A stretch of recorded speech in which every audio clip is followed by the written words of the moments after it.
Han pasado 6 meses. La lluvia de otoño golpea suavemente la ventana de mi apartamento. Un ritmo constante que parece marcar el tiempo vacío. 6 meses desde que Mizuki desapareció. 6 meses desde que enfrenté al profesor Saeki en la cima de la torre de cristal. La vida, en la superficie, ha vuelto a una especie de normalidad. Me levanto, preparo café. Voy a clases que apenas registro. La gente habla, ríe, se mueve por las calles de Tokio como si el mundo siguiera siendo un lugar sólido y predecible. Pero para mí, algo fundamental se ha quebrado. Algo invisible, pero omnipresente. Como una grieta en el cielo que solo yo puedo ver. La ausencia de Mizuki es un agujero en el tejido de mi realidad. Mi incomodidad ha encontrado un nuevo hogar, los espejos. Evito mi propio reflejo siempre que puedo. Cuando me veo obligado a mirarme, en el baño por la mañana, o en el cristal oscuro de una ventana del metro, algo está mal. No es un cambio drástico, ni un monstruo que me devuelve la mirada. Es más sutil, más perturbador. A veces, mi reflejo parece moverse una fracción de segundo después que yo. Otras veces, la expresión en su rostro no es del todo mía. Hay una tristeza o una ira que no reconozco como propia. Se ha convertido en un extraño que vive al otro lado del cristal. Un recordatorio silencioso de que las fronteras que una vez creí firmes ahora son peligrosamente delgadas. Además de los espejos está la cámara. La vieja cámara analógica de Mizuki, la que encontré después de que se desvaneciera. La llevo a todas partes, un talismán contra el olvido. De vez en cuando siento el impulso de tomar una foto, aunque no sepa por qué. Cuando revelo los carretes, el desconcierto se profundiza. Entre las fotos mundanas de calles y gatos callejeros, aparecen imágenes que no recuerdo haber tomado. Un pasillo de hospital vacío y decrépito. Un columpio oxidado balanceándose solo en un parque nocturno. Y la más inquietante de todas. Una foto borrosa de una chica que se parece a Mizuki, de espaldas, mirando un espejo roto en el suelo. Cada foto es una migaja de pan, un enigma sin pregunta. La sensación de irrealidad me persigue como una sombra. Los días se sienten como un sueño del que estoy a punto de despertar, pero nunca lo hago. Es como caminar a través de una niebla que amortigua los sonidos y desdibuja los bordes del mundo. La gente me habla y yo respondo. Pero mis palabras se sienten prestadas, como si estuviera recitando un guión que no entiendo. Me pregunto si alguien más lo nota. Si alguien más siente esta extraña vibración en el aire. Este zumbido bajo y constante que sugiere que el mundo que conocemos es solo una fina capa de hielo sobre un océano oscuro y profundo. Fue a través de un amigo en común que conocí a Haru. Era un hacker, o al menos así se presentaba. Vivía en un pequeño apartamento abarrotado de monitores y cables, un santuario digital iluminado por el brillo azul de las pantallas. Haru no estaba interesado en el dinero o en el caos. Su obsesión era otra: las frecuencias ocultas. Pasaba sus noches explorando los rincones más profundos de la red, buscando patrones, señales anómalas que se escondían bajo el ruido del Internet convencional. Él creía que existía una capa de comunicación subyacente, un mundo digital paralelo hecho no de datos, sino de pensamientos humanos puros, una especie de inconsciente colectivo digital. Le hablé de Mizuki, de la torre de cristal y de mi extraña aversión a los espejos. Le mostré las fotos de la cámara. A diferencia de otros, él no me miró como si estuviera loco. Sus ojos se iluminaron con un fervor casi religioso. Eres tú. No eres solo una persona, Akiro. Eres una puerta. Eres una antena viviente, sintonizada a una frecuencia que nadie más puede oír. Eres el punto de conexión entre este mundo y ese otro lugar, el que yo llamo la psicorrealidad. Su teoría era aterradora, pero extrañamente tenía sentido. Mi vida dio otro giro inesperado durante una de mis visitas rutinarias al hospital para un chequeo sin importancia. Allí, en un jardín tranquilo reservado para los pacientes, conocí a Rika. Era una chica pálida, con ojos grandes y oscuros, que parecían contener una sabiduría mucho mayor que sus años. Estaba sentada en una silla de ruedas, dibujando en un cuaderno, Cuando pasé a su lado, levantó la vista y sonrió, una sonrisa familiar y triste. Te estaba esperando, Akiro. Me quedé helado. Nunca la había visto en mi vida. ¿Te conozco?, le pregunté confundido. Sí, nos conocemos del otro lado del espejo. Sus palabras me golpearon con la fuerza de una revelación. Ella hablaba de ese otro lugar como si fuera un barrio vecino, un sitio al que se podía viajar con facilidad. Me contó que a veces, cuando dormía o cuando la fiebre era muy alta, su mente se deslizaba hacia allí. Describió pasillos que cambiaban de forma y cielos de un color incorrecto. Y me dijo que me había visto allí, buscando a alguien, buscando a una chica con una cámara. En ese momento, supe que ella no estaba loca. Ella era otra pieza del rompecabezas, otra voz que emergía del eco del espejo roto. Haru continuó su investigación con una energía renovada.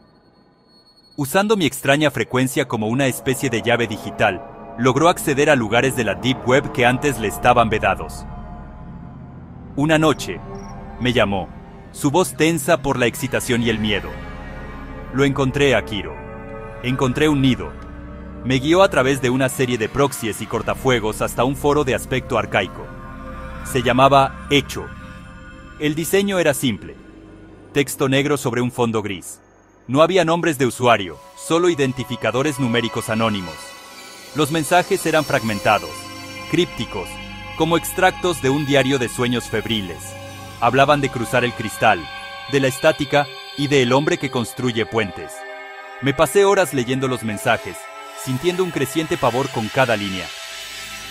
Eran personas como yo, personas que habían sentido la delgadez del mundo. Hablaban de reflejos que no se comportaban, de susurros que salían de los televisores apagados y de la sensación de ser observados por una versión de sí mismos que no existía. Era una comunidad de almas perdidas en la frontera de la realidad. Entonces, lo vi. Un mensaje publicado hacía solo 3 días. Era corto, casi un fragmento. La luna se ve diferente desde aquí. Sigo buscando la puerta de vuelta. No dejes de buscarme. M. Mi corazón se detuvo. M. Mizuki. Era su forma de hablar, su manera de abreviar las cosas. Inmediatamente le pedí a Haru que rastreara el origen del mensaje. No fue fácil. La señal rebotaba por servidores de todo el mundo, una aguja en un pajar digital. Pero Haru era persistente. Usó mi conexión como un faro, siguiendo el rastro del eco de Mizuki a través del laberinto digital. Después de una noche entera de trabajo febril, con tazas de café vacías apiladas junto a su teclado, finalmente localizó una coordenada. No era un servidor, era una ubicación física, un punto en un mapa en las afueras de la ciudad, un lugar que me heló la sangre al reconocerlo. Era el antiguo hospital psiquiátrico de Asakawa, un lugar abandonado hacía décadas. El nombre del hospital resonó en mi memoria. Lo recordé de una de las fotos extrañas de la cámara de Mizuki, el pasillo vacío y decrépito. Y luego, otro recuerdo emergió, uno que había suprimido, una conversación con Mizuki, mucho antes de su desaparición. Me había contado con una voz vacilante que había pasado un tiempo allí cuando era niña. Había dicho que era un lugar de malos sueños, un lugar donde los espejos no debían ser mirados. La conexión era innegable. Los mensajes de Mizuki no venían de un lugar lejano en el ciberespacio. Venían de ese hospital. Tenía que ir. Tenía que encontrar las respuestas que se escondían en sus ruinas.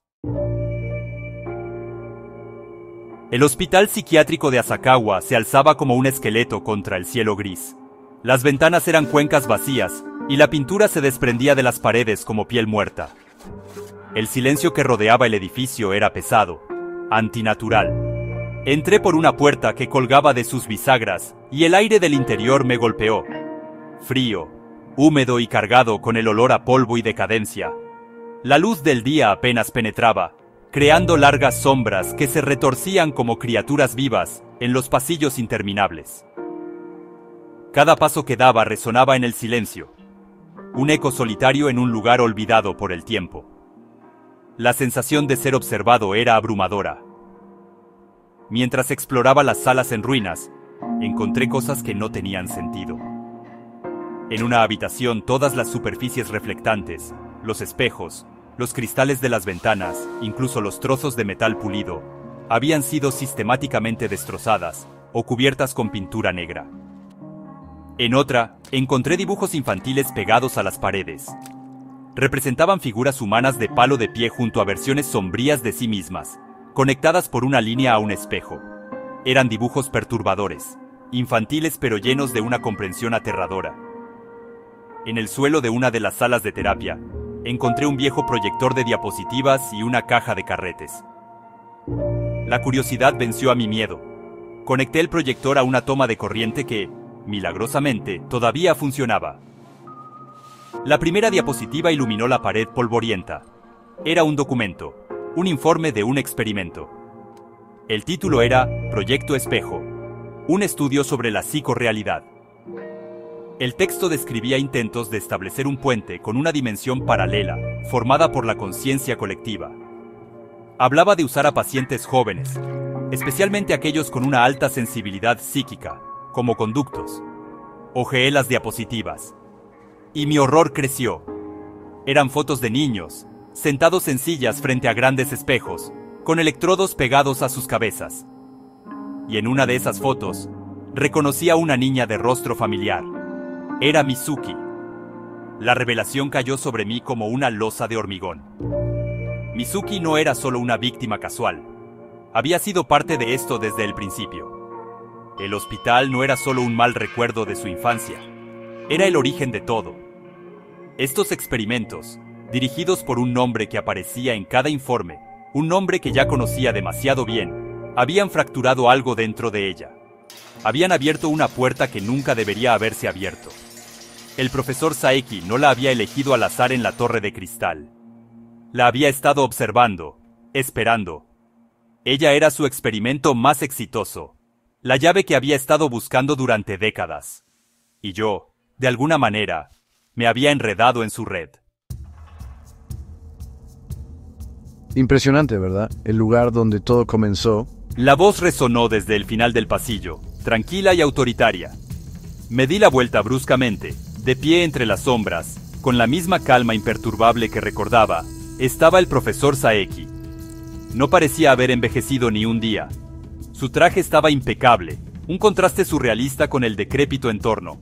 No mostró sorpresa al verme, solo una leve sonrisa de satisfacción, como un maestro que encuentra a su alumno más prometedor exactamente donde esperaba. Sabía que encontrarías el camino hasta aquí, Akiro. Tu conexión con ella es más fuerte de lo que imaginas. Es el ancla que mantiene el puente estable. Se acercó lentamente, sus zapatos haciendo un sonido nítido en el suelo cubierto de escombros. No sentí la necesidad de correr. Había una inevitabilidad en ese encuentro, como si fuera el siguiente capítulo de un libro que ya estaba escrito.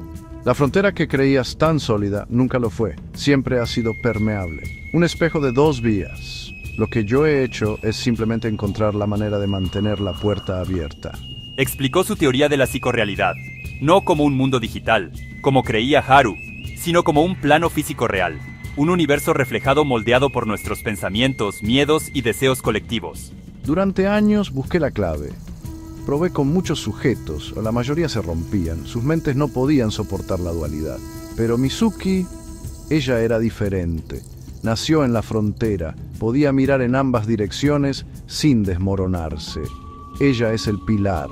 Luego me miró y su expresión se volvió más intensa. Y tú, Akiro, eres la otra mitad de la ecuación. Eres un catalizador. Tu presencia en el mundo real fortalece su anclaje en el mundo del espejo. Juntos sois el cerrojo y la llave. Juntos podéis fusionar ambos mundos en uno solo. Una nueva realidad, perfecta y eterna. Su obsesión era palpable. No veía a las personas como individuos, sino como piezas en su gran diseño. Mizuki, Rika, yo, éramos solo instrumentos para su sinfonía de la realidad. Hablaba de conectar los mundos como un gran logro, un salto evolutivo para la humanidad, ignorando el terror y el caos que tal evento desataría. Quería romper la barrera no por conocimiento, sino por control. Quería ser el arquitecto de una nueva existencia. El proceso ya ha comenzado. La resonancia entre tú y Mizuki está alcanzando su punto máximo. Pronto el cristal se romperá para siempre. Las palabras del profesor Saeki no fueron una advertencia, fueron una declaración. El colapso comenzó sutilmente. Primero, fueron solo informes extraños en las noticias, fallos masivos en la red eléctrica, comunicaciones interrumpidas, pero pronto, los fenómenos se volvieron más extraños y personales. La gente empezó a hablar de sus reflejos actuando de forma independiente.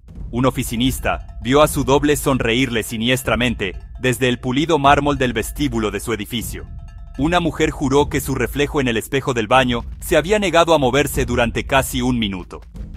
El pánico era un virus que se extendía más rápido que cualquier noticia, un susurro que pasaba de boca en boca. Luego, los espejos comenzaron a romperse. No por impacto, sino espontáneamente. En los hogares, en las tiendas, en los coches. El sonido de cristales rotos se convirtió en la banda sonora de la ciudad. Y con cada espejo que se hacía añicos, algo más sucedía. La gente empezó a desaparecer. Un hombre, que se afeitaba por la mañana, de repente era arrastrado a través del espejo por su propio reflejo. Una niña que jugaba frente a un armario con puertas de espejo, simplemente se desvaneció, dejando solo una huella de su mano en la superficie ahora opaca.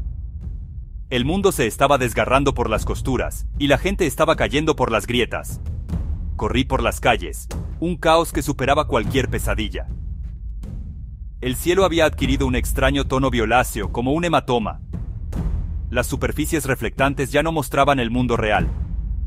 Los charcos en la acera reflejaban un cielo con dos lunas. Los escaparates de las tiendas mostraban calles vacías y retorcidas, versiones de pesadilla de la ciudad. Las fronteras se habían abierto de par en par. Criaturas hechas de sombras y luz fragmentada se deslizaban fuera de los reflejos, moviéndose con una física antinatural. La psicorrealidad estaba desbordándose, inundando nuestro mundo con la materia prima de las pesadillas colectivas. Akiro, la torre de cristal, la fuente de la energía, viene de allí. Saeki está usando la torre como una antena para amplificar la conexión. Tienes que detenerlo. La línea se cortó, reemplazada por un chillido agudo. Sabía lo que tenía que hacer. El enfrentamiento final no sería en el hospital en ruinas, sino donde todo había culminado la última vez. Tenía que volver a la torre de cristal. Tenía que llegar al corazón de la tormenta, al epicentro donde los dos mundos chocaban con mayor violencia. La torre de cristal era ahora un faro de locura. La luz pulsaba desde su interior, proyectando sombras danzantes que se extendían por kilómetros. El vestíbulo, antes un espacio de elegancia corporativa, era ahora un laberinto de espejos rotos y fragmentos de realidad superpuestos. Subí en el ascensor, que ascendía a través de escenas cambiantes. Un bosque silencioso, un océano bajo un cielo rojo, una ciudad en ruinas. Cada piso era una ventana a otro fragmento de la psicorrealidad. El profesor Saeki me estaba esperando en la cima, en el mismo observatorio donde todo había terminado y comenzado de nuevo. Pero esta vez, la habitación era diferente. Las paredes de cristal ya no reflejaban la ciudad en colapso. En su lugar, se habían convertido en espejos perfectos. Cientos, quizás miles de ellos, cubriendo cada superficie, el suelo, el techo, y en cada uno de ellos me veía a mí mismo. Pero no eran simples reflejos. Cada imagen era una versión diferente de Akiro. Un Akiro que nunca había conocido a Mizuki, sonriendo felizmente. Un Akiro que se había convertido en un oficinista amargado. Un Akiro muerto en un accidente de coche. Un Akiro que se había unido al profesor Saeki.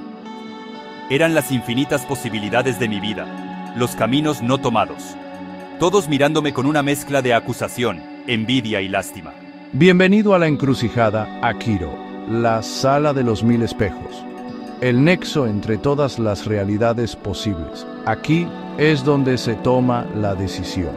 En el centro de la habitación, flotando en el aire, había una esfera de luz pulsante. Dentro de ella, pude ver una figura acurrucada. Era Mizuki. Parecía estar dormida, atrapada entre los mundos, su cuerpo sirviendo como el ancla final que mantenía abierto el portal. Estaba tan cerca y a la vez infinitamente lejos. Mis otros yoes en los espejos me observaban, sus ojos silenciosos juzgando lo que haría a continuación. Ella te está esperando. Solo tienes que dar un paso. Entra en la luz. Únete a ella. Juntos seréis los Adán y Eva de un nuevo mundo, una realidad fusionada donde no hay dolor ni pérdida, solo la perfección de la conciencia unificada. Todas estas versiones fallidas de ti mismo, dijo, señalando los espejos, desaparecerán. Solo quedará la versión perfecta, la versión que está con ella. La tentación era abrumadora. La idea de reunirme con Mizuki, de acabar con el dolor y la incertidumbre, era como una sirena cantando en la tormenta. Podía terminarlo todo, ahora mismo. Miré a Mizuki, flotando en su cuna de luz. Su rostro estaba tranquilo, pero sentí su anhelo, su deseo de que todo terminara. Luego miré mis reflejos. Vi al Akiro que había perdido a sus padres y se había vuelto solitario y retraído. Vi al Akiro que había encontrado el amor y luego lo había perdido. Vi todas las cicatrices, todos los errores, todos los momentos de dolor que me habían convertido en quien era. Y me di cuenta de lo que Saeki estaba ofreciendo. No era la salvación, era el borrado. Quería eliminar la imperfección, el dolor, la lucha. Pero esas cosas eran parte de mí. Eran parte de lo que significaba estar vivo. ¿Y qué pasa con este mundo?, pregunté, mi voz resonando en la sala de espejos. ¿Qué pasa con todos los demás? ¿Con Haru? ¿Con Rika? ¿Con los miles de millones de personas que están siendo arrastradas a tu utopía de pesadilla? Son sacrificios necesarios para el progreso. El viejo mundo debe morir para que nazca el nuevo. Su sufrimiento es temporal. Pronto, todos serán uno con la conciencia colectiva. No sentirán nada. Sus palabras confirmaron mi decisión. Salvar a Mizuki a costa de la realidad no era una elección. Era una rendición. Era aceptar la filosofía de un loco. No, dije con firmeza. Miré a mis reflejos, a todos los Akiros de los espejos. No renunciaré a ninguno de ellos. No renunciaré a ninguna parte de mí. Avancé, pero no hacia la luz de Mizuki. Caminé hacia el espejo más cercano, hacia el reflejo del yo que estaba allí, en esa habitación. Lo miré a los ojos. Vi su miedo, su dolor, su determinación. Y por primera vez en meses, no vi a un extraño, me vi a mí mismo. Puse mi mano sobre el frío cristal del espejo. Ella no querría esto, susurré. Mizuki no querría un mundo perfecto. Quería este, con todas sus grietas y defectos. En el momento en que mi mano tocó el espejo, una energía recorrió la habitación. La luz que rodeaba a Mizuki comenzó a fluctuar violentamente. Los reflejos en los espejos gritaron en silencio. Saeki retrocedió, su rostro finalmente mostrando sorpresa, luego ira. No, ¿qué has hecho? Estás rompiendo la conexión, estás sellando la puerta. Tomé una decisión. No podía salvar a Mizuki sacándola. Tal vez, solo tal vez, podía salvar a todos los demás sellándola. Cerrando la puerta desde mi lado. Era una elección horrible, una que me perseguiría para siempre. Pero era la única que podía hacer. Puse toda mi voluntad, todo mi dolor, todo mi amor por ella en ese único acto. Adiós, Mizuki, dije, y el mundo se volvió blanco.